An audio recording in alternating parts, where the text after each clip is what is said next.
जब मुगल सल्तनत जबरदस्ती लोगों से धर्म परिवर्तन करवा रही थी, तब गुरु गोविंद सिंह जी उनका विरोध कर रहे थे और इसीलिए अलग अलग जाति और अलग अलग धर्म के लोग उनसे जुड़ते जा रहे थे और फख्र महसूस कर रहे थे। वजीर खान कई युद्ध हार चुका था।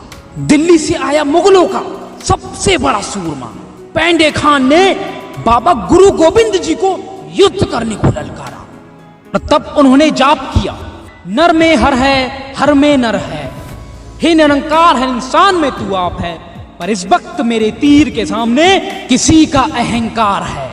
और गुरु जी के एक ही बाण पर सारी मुगल सेना उल्टे पैर ही भाग गई और सिरसा नदी पर गुरु जी का सारा परिवार एक दूसरे से बिछड़ गया। जब सिंहों के सामने 10 लाख मुगल सेना खड़ी थी और सिंह केवल 42 ही थे, तब भी सिंहों में वही जोश था, 1.25 लाख से एक लड़ाऊं तब ही गोविंद सिंह नाम कहाऊं।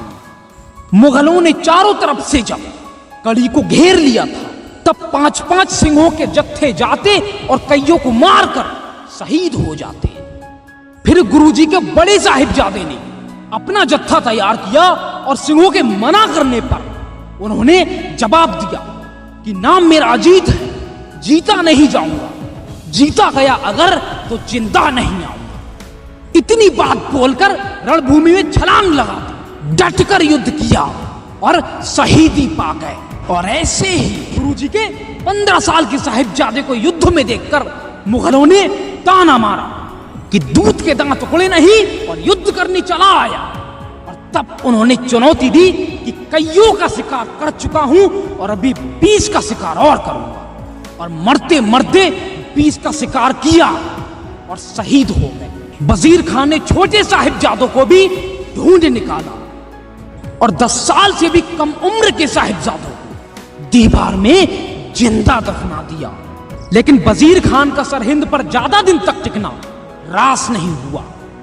हमेशा से विजय सत्य की ही हुई और 5 साल बाद बंदा सिंह बहादुर कहर बनकर सरहिंद पर टूटा और उसके साथ ही फतेह सिंह ने वजीर खान का सर काटकर उसे मौत के हवाले कर दिया।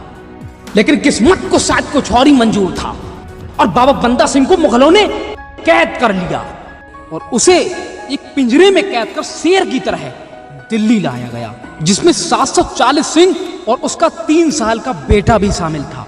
अब मुगलों के शहंशाह ने यह आदेश दिया कि जो भी हमारा मजहब स्वीकार करेगा उसे आजाद करो और जो ना करे उसे फौरन अलविदा करो। मार्च 1716 आखिर वो दिन आ ही गया जब किसी भी सिंह ने उनके सामने घुटने नहीं टेके और बलिदान के लिए सीना तान के खड़े थे। और तब उगते हुए सूरज के साथ 100 सिंहों का सर काट दिया जाता था। मौत का ये खेल 7 दिन तक चला और इन 7 दिनों में ही 700 सिंहों को मौत के घाट उतार दिया गया। 3 महीनों की दर्दनाक कैद के बाद भी ना तो बंदा ने और ना ही किसी सिंह ने उनकी बात मानी।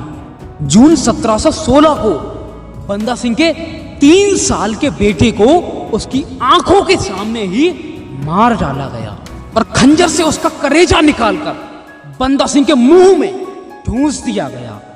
बंदा सिंह की आंखों में लगी क्रोध की आग को देखकर मुगलों से रहा ना गया और उन्होंने गर्म सरिया से उनकी आंखों को फोड़ ही डाला। उनके जिस्म को बोटी बोटी कर दिया गया, लेकिन उन्होंने उनका मुल्क स्वीकार नहीं किया और 9 जून 1716 को इस दुनिया को अलविदा कहे गए। दोस्तों, आज की वीडियो में बस इतना ही।